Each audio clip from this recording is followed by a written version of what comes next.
Hello friends, welcome back to my channel. আবারও একটা নতুন ব্লগে তোমাদের সবাইকে স্বাগতম। 31 ডিসেম্বরে এবছর আর কোথাও পিকনিক করতে যাওয়া হয়নি, তাই বাড়িতেই একটুখানি ভালো মন্দ রান্না হয়েছিল। মাংস যেমন রান্না হয়েছিল, তার সাথে রান্না হয়েছিল চিংড়ি মাছের একটা স্পেশাল মেনু। নর্মালি আমরা যেরকমভাবে চিংড়ি মাছ খাই, আজ সেভাবে বানাইনি আমরা।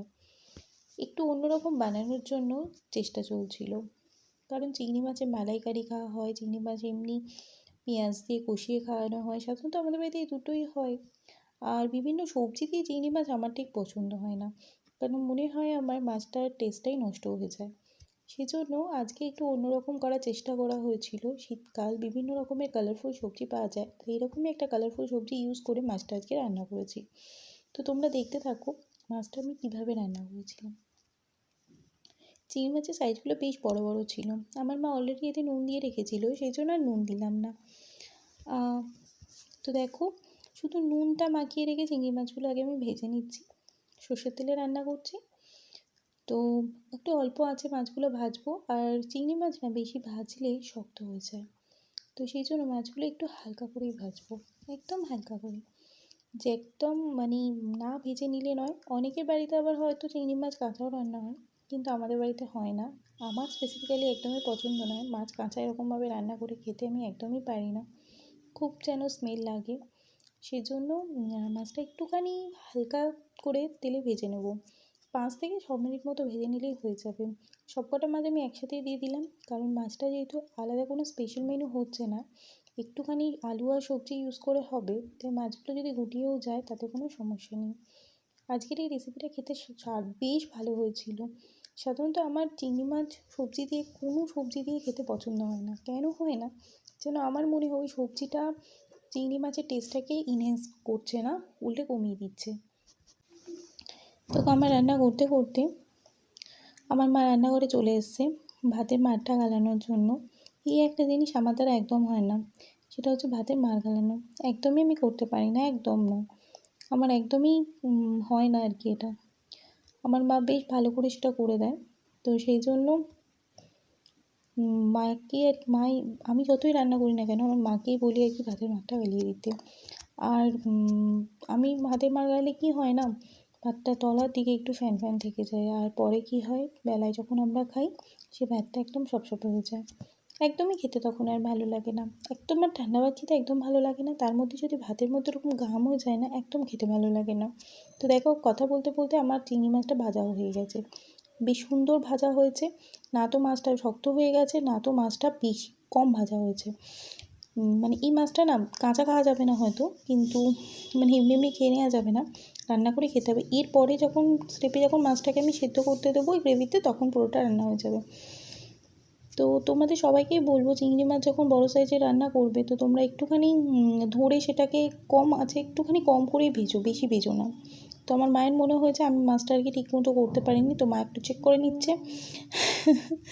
বাড়িতে যখন মেয়েদের হাতে মা রান্না করতে দেয় না, মায়ের যেন টেনশনে শেষ হয় না। এদিকে আমি রসুনগুলো ছাড়িয়ে নিচ্ছি, পেঁয়াজ অলরেডি আমার মা কেটে দিয়েছে, আদা পেঁয়াজ কেটে দিয়েছে, রসুনটা আমি শুধুমাত্র ছাড়িয়ে নিচ্ছি। টমেটো, আদা, রসুন দিয়ে একটা পেস্ট বানিয়ে নেব। আর লঙ্কা আমি এতে ইউজ করবো না, আমাদের বাড়িতে না লঙ্কার খাওয়ার এটা খুব কম, সেই জন্য কাঁচা লঙ্কা দিয়ে বেশিরভাগ রান্না হয়, তো সেটাও আমরা বেটে নিই আর কি, ওতেই আর কি আমাদের রান্নার আর কি টেস্ট হয়ে যায়। আমরা একটু ঝালটা কম খাই, তোমরা সব রান্নাতেই আমার দেখতে পাবে ঝাল লঙ্কার ইউজটা খুব কম, শুকনো লঙ্কা সেভাবে ব্যবহারই হয় না। আর কাঁচা লঙ্কার ব্যবহারটাই বেশি হয়, যে বেটে বলো কি কাঁচা বলো, গোটা গোটা দিয়ে বলো। তো দেখো, প্রথমে আমি পেঁয়াজটা দিয়ে দিচ্ছি রান্নায়। তো পেঁয়াজটা একটু ভাজা হয়ে গেলে এর মধ্যেই আমি আলু আর পেঁয়াজকলিটা দিয়ে দেবো। তো এটা হবে আলু আর পেঁয়াজকলি দিয়ে। পেঁয়াজকলি দেখতে বেশ কালারফুল হয় না, সবুজ রঙের হয়, বেশ কালারফুল হয়। অনেক ভেবে এটা আমরা বের করলাম, কোনো সবজি দিয়ে তো চিংড়ি মাছ খাওয়া যাবে না, কিন্তু পেঁয়াজকলির টেস্টটা তো একটু অন্যরকম, এটা দিয়ে করলে আজকে কেমন হয়। আগে কখনো করা হয়নি আমাদের বাড়িতে, খাওয়া হয়নি এরকমভাবে।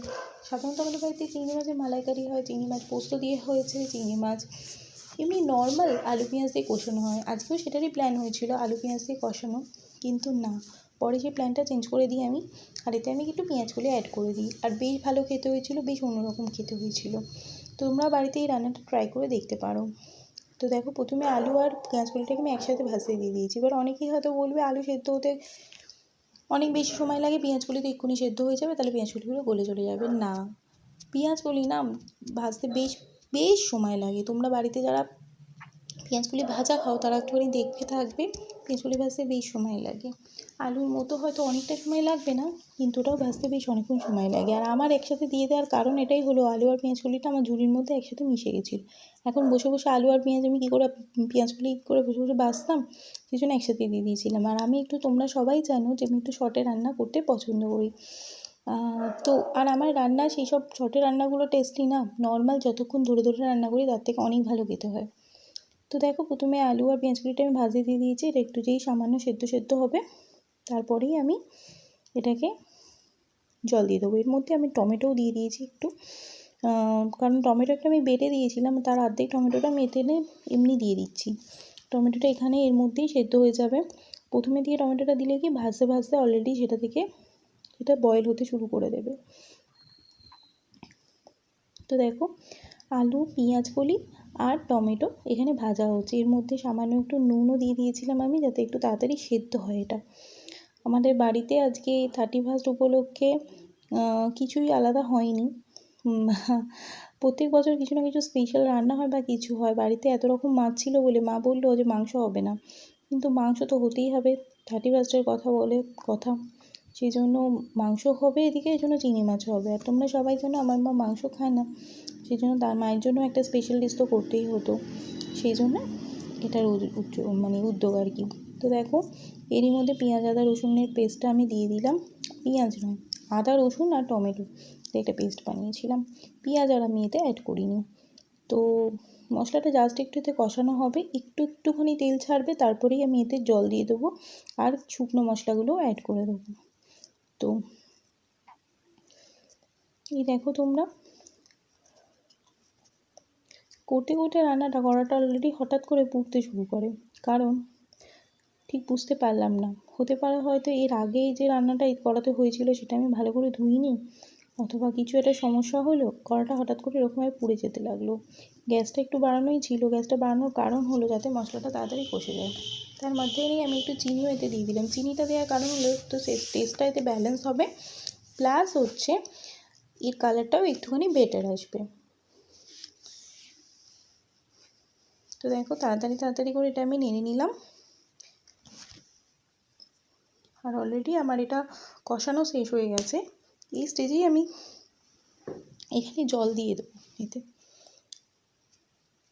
জলটা এখানে একদম মেপে মেপে দিতে হবে, কারণ তরকারিটা একদম গায়ে মাখা হয়েছিল, করতে হবে আর কি। এটাতে ঝোল রান্না করলে না একদমই ভালো লাগবে না, এটা একটুখানি গ্রেভি টাইপের রান্না হবে। আর এটা তোমরা চাইলে রুটি দিয়েও খেতে পারো, আর ভাত দিয়ে তো খাওয়াই যাবে একদম। আমাদের বাড়িতে মাছ জিনিসটা না অ্যাকচুয়ালি আমারও স্পেসিফিক্যালি খুব ভাত দিয়ে খেতেই ভালো লাগে, রুটি দিয়ে মাছ খাওয়াটা ঠিক আমার পছন্দের মধ্যে পড়ে না। তো এর মধ্যে আমি একটু শুকনো লঙ্কা দিচ্ছি শুধুমাত্র কালার হওয়ার জন্য, দিচ্ছি এই কারণেই যাতে কালার হয়, আর কোনো কারণ নেই। আমাদের বাড়িতে শুকনো লঙ্কা তেমন ব্যবহার হয় না, খুব কম। তো হলুদ দিয়ে দিলাম, লঙ্কা দিয়ে দিলাম, ব্যাস এইটুকুই। শুকনো লঙ্কার মধ্যে আমি সাধারণত রান্না করলে এই দুটোই ব্যবহার করি, মা অনেক সময় জিরে গুঁড়ো ধনে গুঁড়ো দেয়, কিন্তু খুব একটা আমরা দিই না, ওই হলুদ লঙ্কা এটুকুই ব্যবহার হয়। আর খুব বেশি হলে জিরে দেওয়া হয়, সাধারণত জিরে ফোড়নেই দিয়ে দেওয়া হয়। আমি এতে ভাবছিলাম জিরে গুঁড়োটা দিলে ভালো হয়, কিন্তু জিরেটা গুঁড়োনো ছিল না, গোটা ছিল। তো আমি এর মধ্যে দেখো একটু করে জল দিয়ে দিচ্ছি, জলের পরিমাণটা যাতে বেশি না হয়েছে তাই জন্য আমি একটু করে দিচ্ছি। এবার পুরোটা একসাথে হয়তো ঢেলে দেবো, তারপরে জলটা বেশি হয়ে যাবে, আর জলটা গ্রেভিটা মরতে রান্নাটা পুরো একদম খারাপ হয়ে যাবে, সেরকম আমি চাইছিলাম না। তো দেখো এবার একটু নাড়িয়ে নিচ্ছি, একটু করে জল দিচ্ছিলাম, একটু করে নাড়িয়ে নিচ্ছিলাম, কারণ আলুগুলো এখনও সেদ্ধ হয়নি, আলুগুলো আমাকে সেদ্ধ করতে দিতে হবে। আলুগুলো পুরোটা সেদ্ধ হয়ে গেলে মানে রান্নাটা কমপ্লিট হয়ে যাবে। কারণ দেখো চিংড়ি মাছ ভাজা আছে, পেঁয়াজগুলি অলরেডি বয়েল হতে শুরু করে দিয়েছে, আলুটাই একমাত্র শক্ত আছে এর মধ্যে। তো আলুটা রান্না হয়ে গেলেই রান্নাটা পুরো কমপ্লিট হয়ে যাবে। তো আমি এরপর জল দিয়ে দেবো এতে। আর দেখো কতগুলো কাঁচা লঙ্কা তার আগে আমি এর মধ্যে চিড়ে দিয়ে দিচ্ছি, তার কারণ হচ্ছে তোমাদের প্রথমেই বললাম রান্নাগুলো আমাদের বাড়িতে শুকনো লঙ্কা বেশি ব্যবহার হয় না, যেটুকু শুকনো লঙ্কা দিলাম তাতে একটুও ঝাল হবে না এতে। আর কাঁচা লঙ্কার ফ্লেভারটাও না এইসব রান্নাগুলোতে খুব ভালো যায়।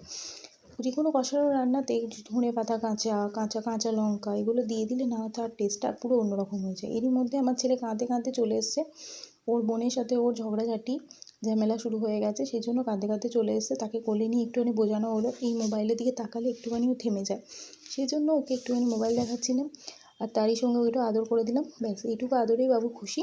আর চলে যাচ্ছে ও আবার, আর আমি এর মধ্যে দিয়ে দিচ্ছি এবার জল। ব্যাস রান্না আমার শেষই, এবার তো শুধু ঢাকা দিয়ে রান্নাটা হবে কমপ্লিট। আর তোমরা দেখবে এই রান্নাটা এত ভালো হয়েছিল খেতে, প্রথমবার রান্না করেছিলাম, বেশ ভালো হয়েছিল। হয়তো বিভিন্ন রকম সবজি দিয়ে চিংড়ি মাছ দিয়ে অনেকেই বাড়িতেই চিংড়ি মাছের তরকারি রান্না করে, আর পেঁয়াজ কলি ভাজা তো আমাদের বাড়িতে হয়েই থাকে, তো একবার পেঁয়াজ আলুর তরকারির সাথে চিংড়ি মাছটা রান্না করে দেখো, সত্যি বলছি খুব খুব খুব ভালো লাগবে খেতে। আজকে প্রথমবার করেছিলাম, খুব ভালো হয়েছিল। 31 আমাদের একদম জমে গেছে। এর পরের ব্লগে 1 জানুয়ারি আমি কী করবো আর কীভাবে নতুন বছরটা কাটাবো সবটা তোমাদের সামনে তুলে রাখবো। চলো টাটা, thank you watching to my video. আর আরও নতুন নতুন ভিডিও দেখার জন্য আমার চ্যানেলটাকে তাড়াতাড়ি করে সাবস্ক্রাইব করে দাও, শেয়ার করো আর অনেক অনেক অনেক লাইক দাও। দেখেছো রান্নাটা কী অপূর্বই না দেখতে হয়েছে। এই শীতের দিনে এরকম সবুজ সবুজ রান্না খেতে ভারী ভালো লাগে। ও দেখে যাও তারপরে কড়াটা কী হয়েছে, এরমভাবে কী হলো দেখলে।